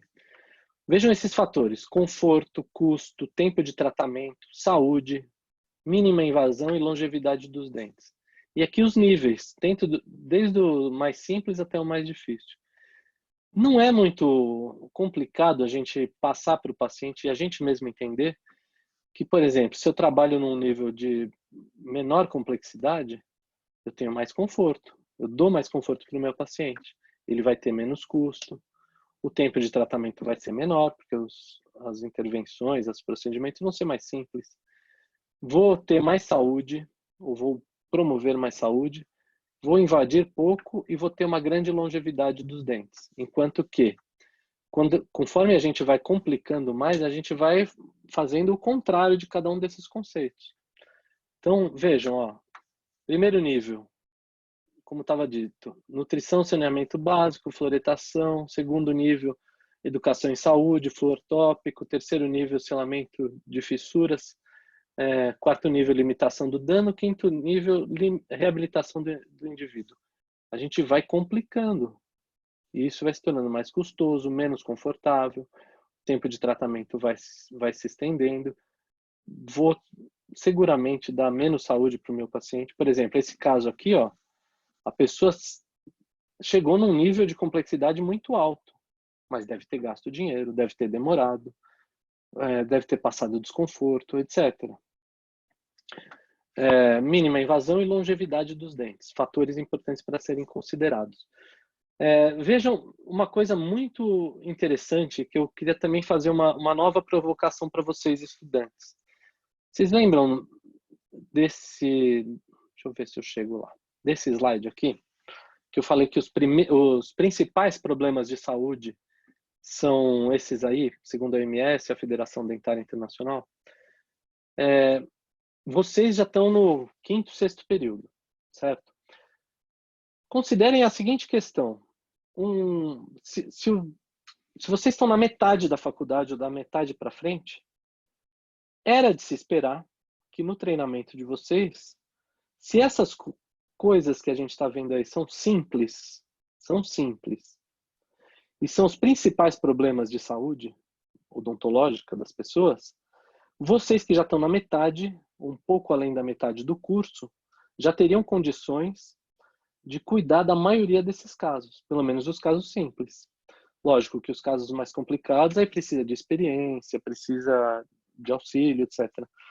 Mas assim, vocês como profissionais que têm influência aí na sociedade, influência trabalham aqui na clínica que tem intervenção com a sociedade de Nova Friburgo, já teriam que ter condições de fazer pelo menos 80% das necessidades das pessoas que chegarem aqui. 20% se limitaria a esses níveis de atenção aqui, ó, quarto e quinto. Mas os 80% do que elas precisam está aqui. E vocês, estando na metade do curso, ou um pouco mais da metade, teriam que ter condições de resolver 80% das necessidades desses pacientes com procedimentos simples.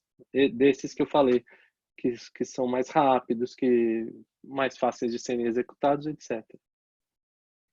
Então, uma questão para vocês se perguntarem e se autoavaliarem. Será que eu já consigo fazer tudo isso?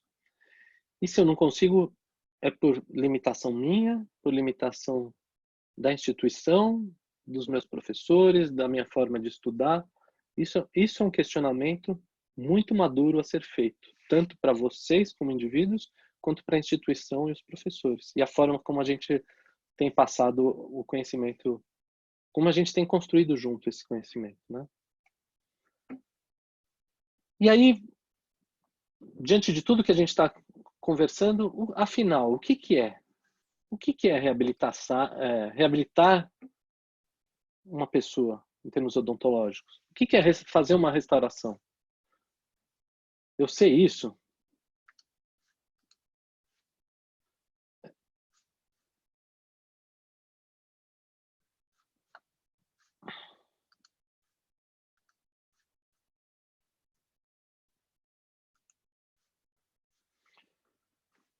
E dentro desses questionamentos,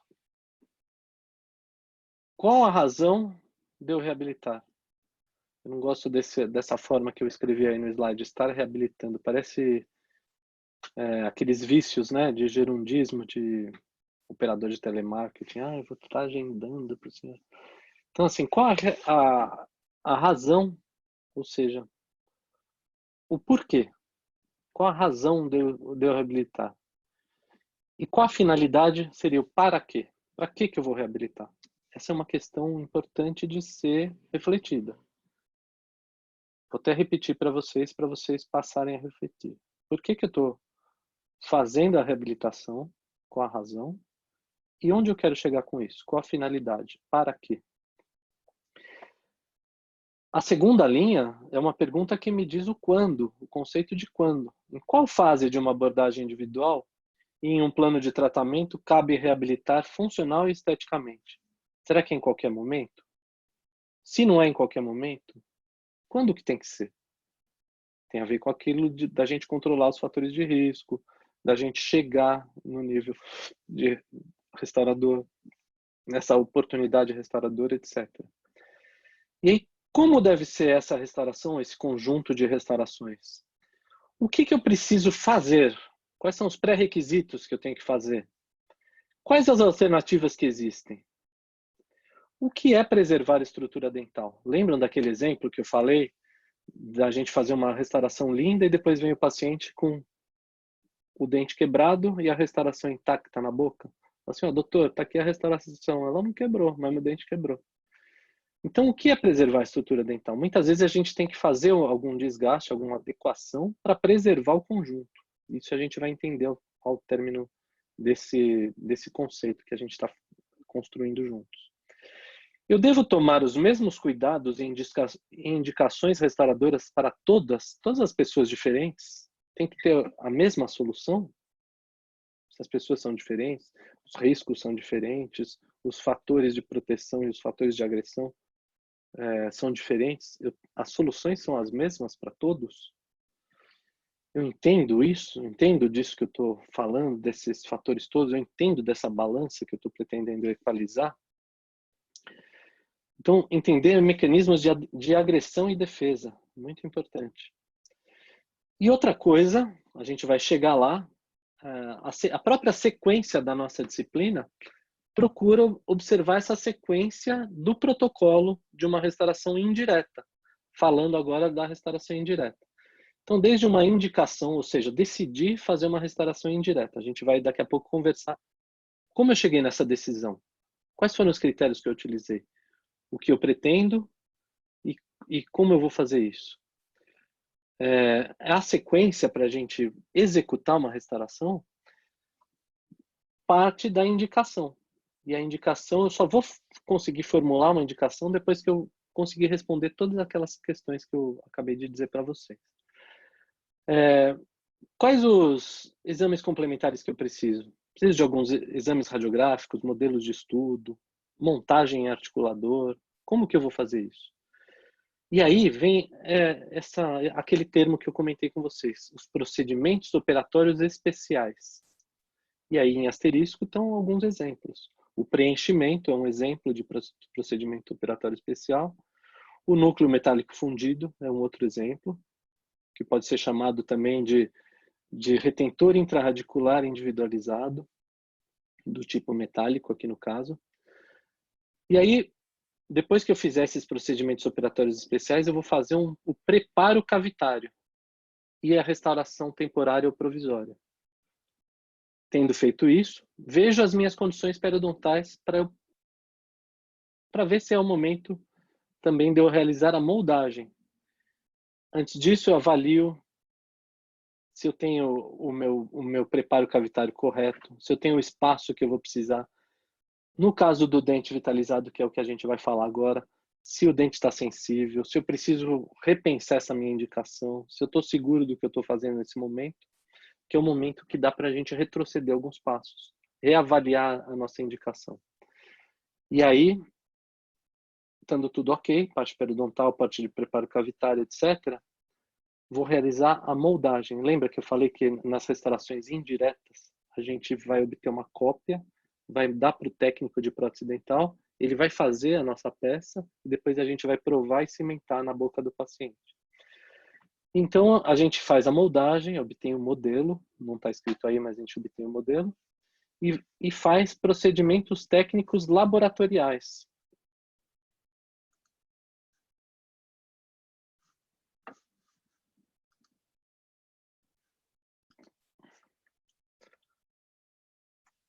Então, esse protético ele vai executar o trabalho dele e devolver para o cirurgião dentista fazer a prova e eventual cimentação no paciente, naquele preparo que ele fez, etc. E aí depois preservar o caso, acompanhar o caso. Isso é muito importante. Na nossa profissão, a gente cuida de um durante. O caso ele não se encerra na cimentação ou nas cimentações. A gente tem o paciente ao longo de anos. Então a gente tem que acompanhar aquilo para ver se como é que está o andamento daquilo. Não é fazer um caso, tchau e bênção. Por isso eu também critico muito aquelas fotos de antes e depois. Eu costumo dizer que na odontologia não tem antes e depois. Existe um durante. A vida, ela se dá no durante, não é nem no antes nem no depois. Mais uma questão aí filosófica. Então vejam, aqui é uma outra forma de representar, talvez não seja dessa forma como vocês vão fazer, mas assim, tem-se um caso como esse aqui, que é um elemento, nesse caso aqui, pós-tratamento endodôntico. Aí são feitos os procedimentos operatórios especiais e um preparo cavitário. Os procedimentos operatórios especiais, uma das funções dele é servir para que a gente faça um preparo cavitário do tipo padronizado. Então, aqui, características de um preparo cavitário para uma indireta, entre elas, o fato dele ser expulsivo para a peça conseguir entrar. Então, a restauração provisória ou temporária, o molde, né? O ato de moldar, que é a moldagem, e o molde, a obtenção do modelo, o protético, né? O técnico de prótese dentária, ele vai executar uma peça indireta, que seria essa aqui, que depois vai ser cimentada naquela cavidade que foi adequada. Então, toda aquela sequência restauradora que eu falei.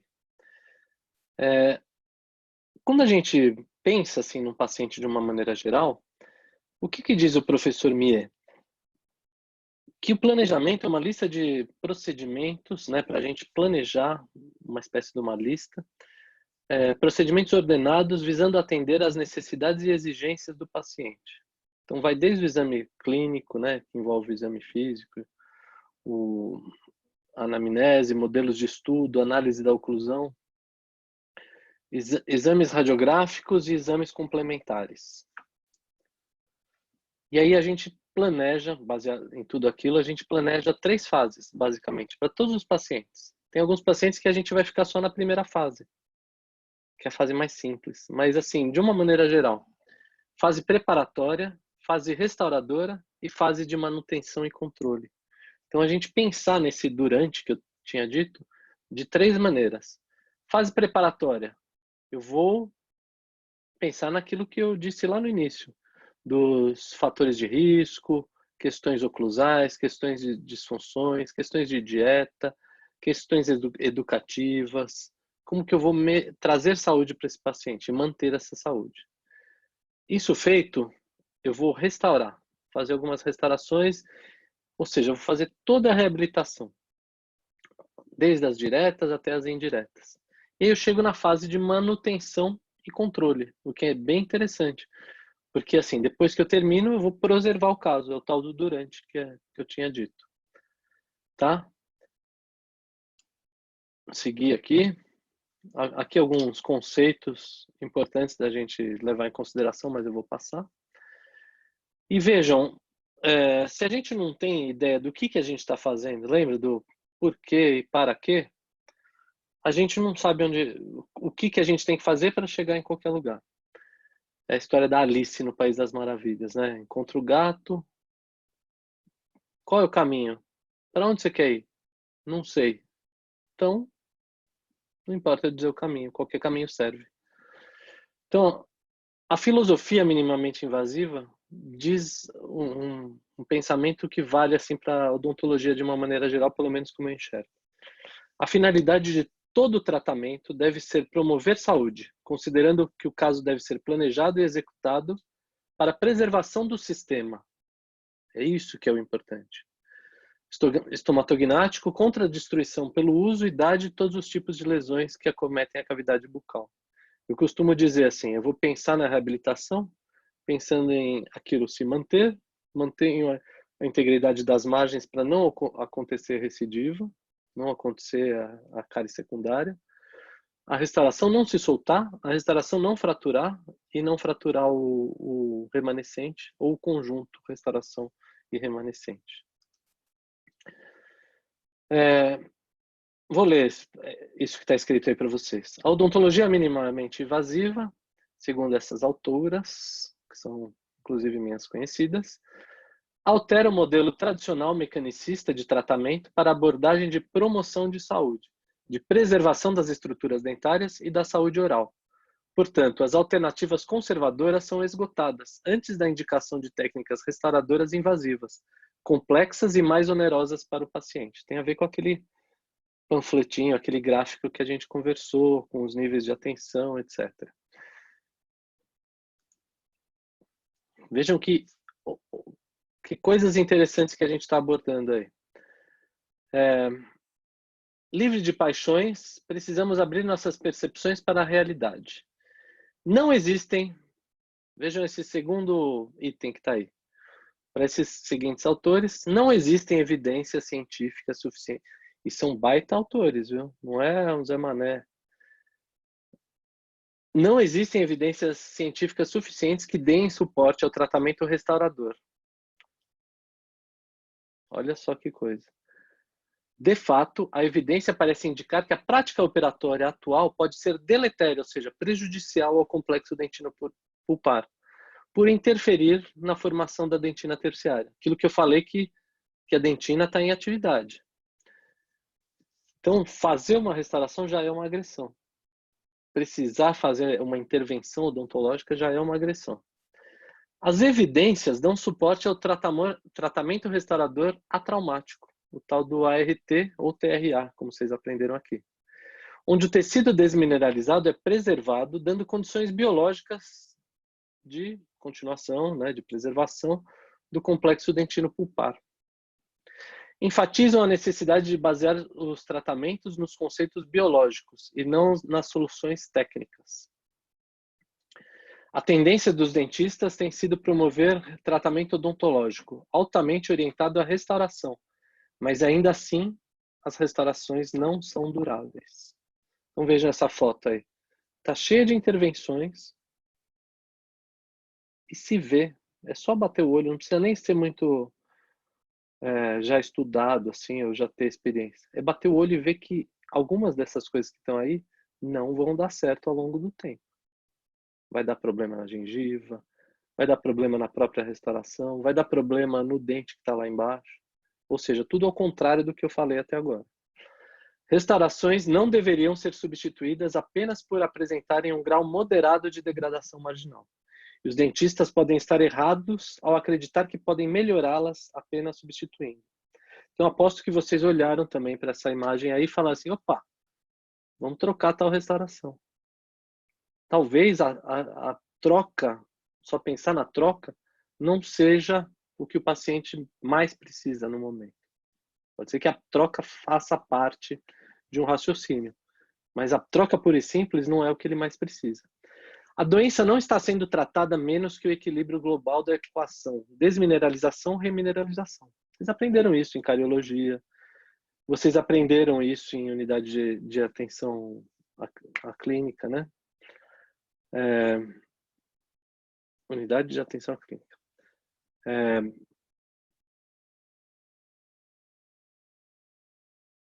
A equação desmineralização,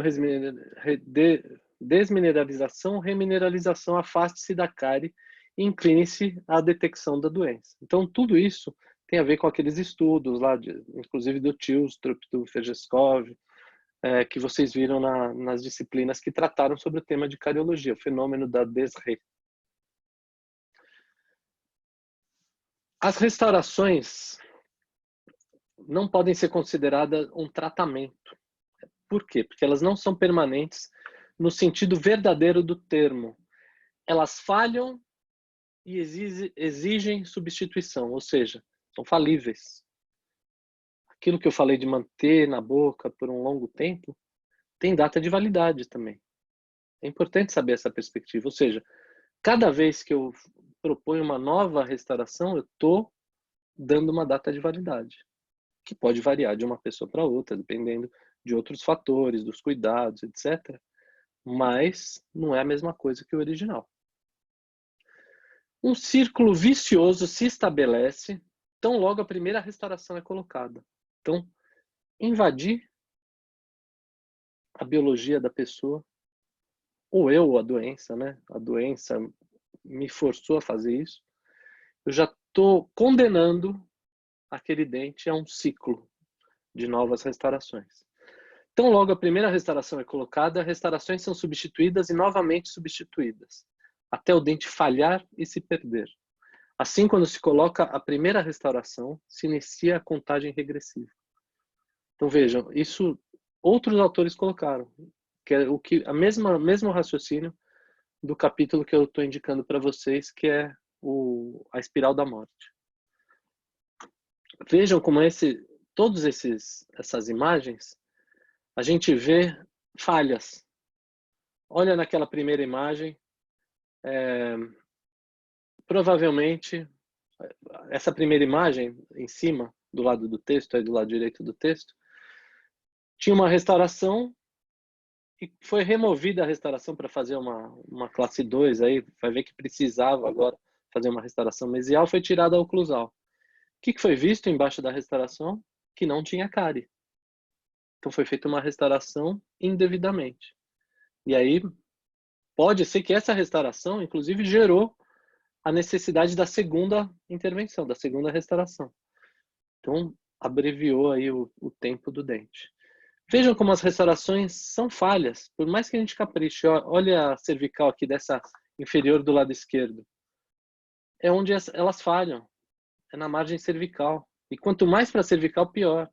Lembra que a gente falou do tipo de tecido? Varia de acordo com a posição anatômica, etc.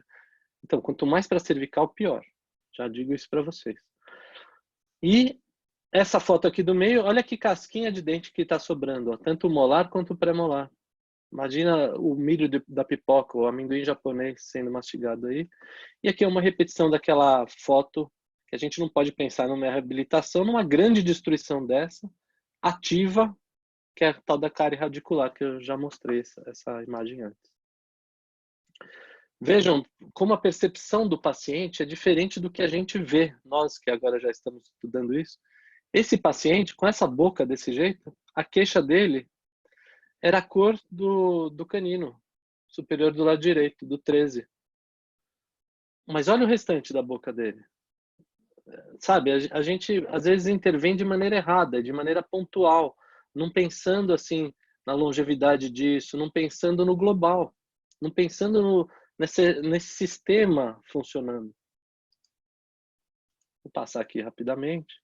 Uma série de problemas, complicadíssimo fazer tudo isso, remexer em tudo isso, por razões oclusais, por razões de parafunções e limitações técnicas mesmo. Sorte que, assim, o periodonto em geral desse paciente é bom. Senão seria outro fator limitante. Então, ó, inserir restaurações não cura a doença, embora tenha um efeito temporário, possibilitando o alívio da dor e a restauração da função do dente.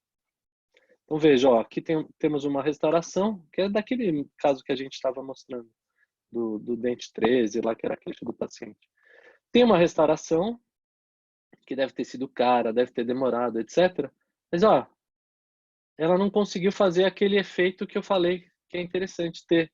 O efeito de selamento, de vedação das margens. Ou por culpa do paciente, que não foi acompanhado, não foi instruído, assim. Mas era um fator de acúmulo de resto de alimento e causou uma lesão secundária aqui. Para eu reabilitar esse dente novamente, eu vou ter que fazer uma restauração maior. E o fato de eu fazer uma restauração maior, numa cervical que está mais cervical ainda, vai me causar uma dificuldade enorme e às vezes até uma inviabilidade do elemento. Lembram que eu falei que as parafunções têm que ser controladas até para manter aquilo que a gente faz? Vejam como uma pessoa que tem um hábito como esse, que raspa, rasga e fura até uma placa desse jeito, o que ela não faria se não tivesse a placa, né? Então, às vezes, uma placa como essa, aliás, uma das principais funções é essa, que é um escudo de proteção para o que está lá embaixo e de distribuição de forças também. Outra frase filosófica agora para esses dois autores, desses dois autores. Restaurar é fácil, o difícil é educar e promover mudanças. Restaurações aparecem mais do que a educação. E é verdade, a gente faz menos. A gente não quer fazer, a gente acha que isso aí o paciente já tem que nascer sabendo. Que é aquela história que nos Estados Unidos quem faz isso é higienista, aqui no Brasil quem teria que fazer isso seríamos nós. Então, essa filosofia ela precisa ser incorporada na prática. O processo é educar sempre. Aqui está escrito em alguns momentos, mas é sempre reavaliar e educar o paciente, ver como é que está o controle dele. Porque na odontologia não adianta a gente falar uma vez só e o cara já se controlou para o resto da vida. Os fatores de risco eles podem voltar, eles podem piorar, então eu tenho que estar sempre ligado nisso se eu quero o bem do meu paciente ao longo de um tempo, não só no antes e depois. Aqui pensando em outros fatores que destroem, né? Aqui no caso os fatores oclusais, os fatores das parafunções, olha como eles podem destruir os dentes. Então, se a gente não tem isso em mente, a gente não consegue pensar uma prótese fixa, uma reabilitação. Ó, aqui pensando em oclusão, como que está essa guia de desoclusão, essa guia anterior? Por que está assim? Como que eu faço para retomar isso, para distribuir melhor essas forças? Entender sobre lesões não cariosas, entender sobre possíveis fatores químicos juntos nesse processo, nessa síndrome, né? E o que isso pode causar também em termos articulares. É como se fosse a professora Isabel, ela me cedeu esse slide.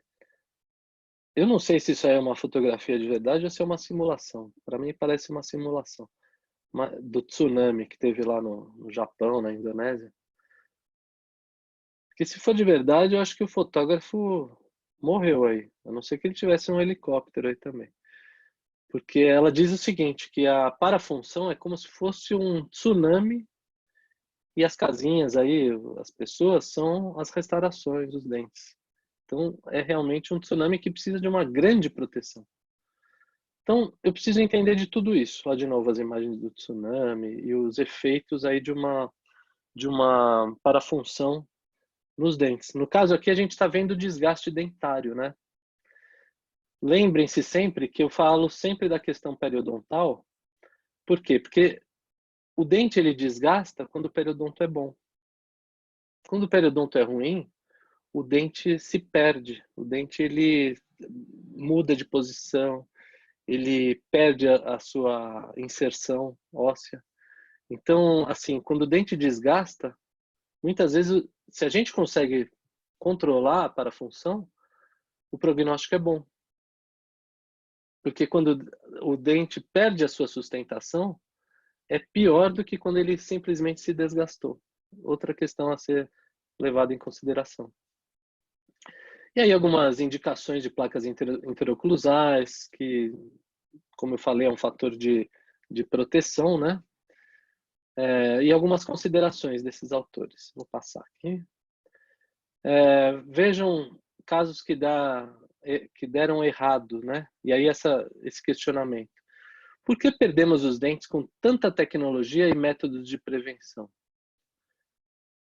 Talvez seja uma falta de uma autoeducação. Isso vale não só para os pacientes, né? Talvez a crítica seja maior para nós profissionais que ensinamos e aprendemos e exercemos a odontologia.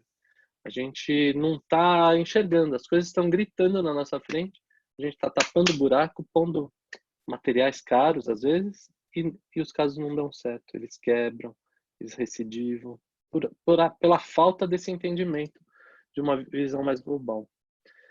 Então, eu digo assim, eu gosto de dizer o seguinte, que na odontologia eu tenho que sempre estudar o padrão, o correto.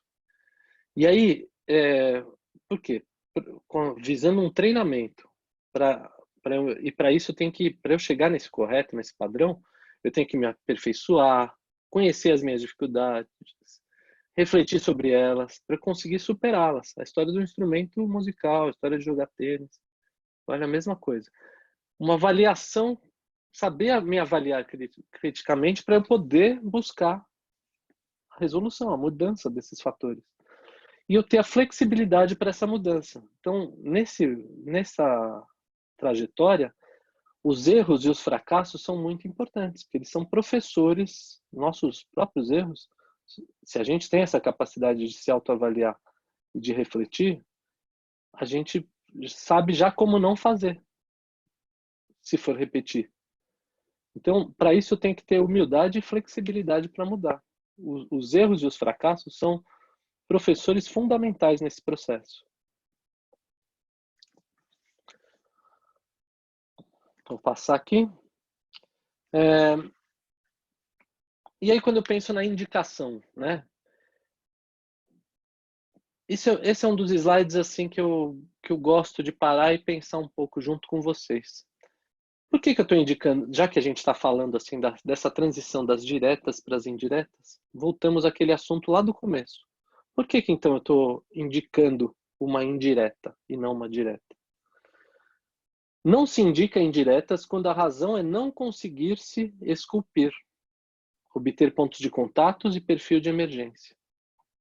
Ou seja, eu não sou bom em fazer uma escultura, não sou bom em fazer um contorno, e não sou bom em fazer o perfil de emergência, pontos de contatos de uma restauração, então eu vou indicar uma indireta e pedir para o meu protético fazer. Errado. Das duas, uma. Ou eu tenho que me aperfeiçoar, ou indicar para quem já se aperfeiçoou. Alguém que saiba fazer o que eu não sei fazer. Então, ter consciência da própria limitação, ou é para eu melhorar, ou para eu indicar para quem faz. E eu continuo fazendo outras coisas, nas quais eu possa ser bom, tal. Mas se eu não tenho essa consciência, eu vou insistir num erro e eu vou pular uma indicação importante e não tem caminho. Eu consigo pular para frente, mas eu não consigo voltar para trás. Deu errado, não tem mais a chance que eu já pulei, que eu perdi.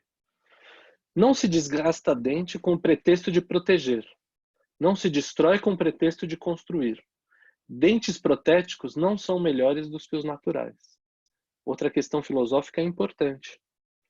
Só que tem alguns momentos que, se eu também não tomar a decisão correta, é capaz de eu fazer uma indicação também errada e eu não protejo o remanescente. A gente vai ver lá para frente que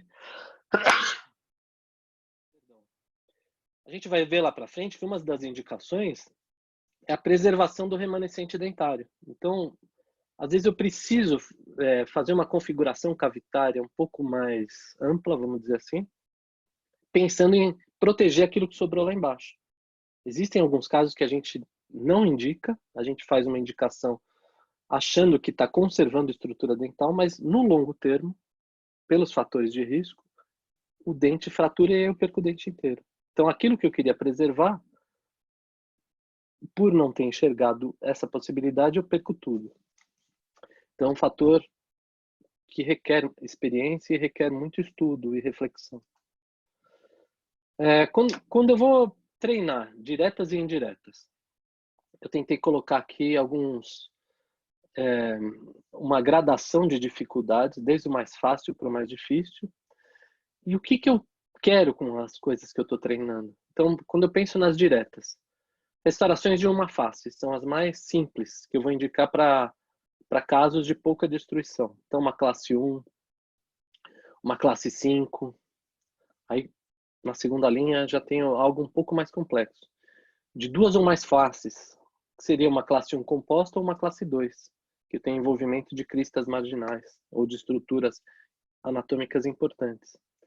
Evitar romper a crista marginal, saber fazer o túnel, as técnicas de túnel de slot, treinar, fazer um excelente ponto de contato, um contorno da restauração, saber reconstruir cúspides, vejam, cada vez vai ficando mais difícil, saber recuperar o perfil de emergência, pontos de contatos, como eu já falei, me especializar em escultura, em ajuste e oclusão funcional, saber depois fazer um polimento e uma proteção desse conjunto, até eventualmente pensando em placas, como a gente acabou de dizer.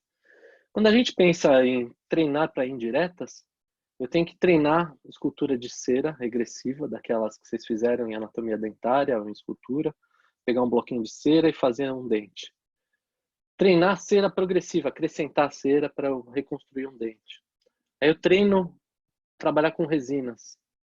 E aí eu tenho que treinar na gradação do mais simples para o mais complicado. Eu tenho que ser muito bom nas restaurações totalmente metálicas, nas metaloplásticas, nas metalocerâmicas, nessa ordem. E aí eu vou para as mais difíceis. As cerâmicas puras, feitas por técnicos, né? Saber fazer depois os ajustes e provas. Entender como é que se dão as etapas técnicas também, as etapas laboratoriais. E, por último, eu fazer as técnicas que hoje em dia estão na moda, que é de CAD/CAM. E maquiagens feitas chairside, né, ao lado do paciente, que eu faço no meu próprio consultório. Se eu não sigo essa sequência, vou direto lá para o final, eu elimino todas as possibilidades anteriores. E aí eu só enxergo uma indicação de algo que eu fiz um investimento, ou de algo que eu queira que seja aquela indicação. Então eu passo a ter um viés de preferência de algumas indicações e eu posso estar errado. Então ter essa consciência de que eu posso estar errado é muito importante e é muito humilde da nossa parte e muito necessário para a ética da profissão e para os pacientes em última análise. Essa parte agora que a gente vai falar de maneira mais técnica, assim, do que são, afinal, o que são os procedimentos operatórios especiais, como que eles se dão, como que a gente pensa um elemento vitalizado, um elemento desvitalizado, eu vou fazer uma pausa agora nesse vídeo e vou fazer uma segunda parte desse vídeo a partir de agora, tá bom?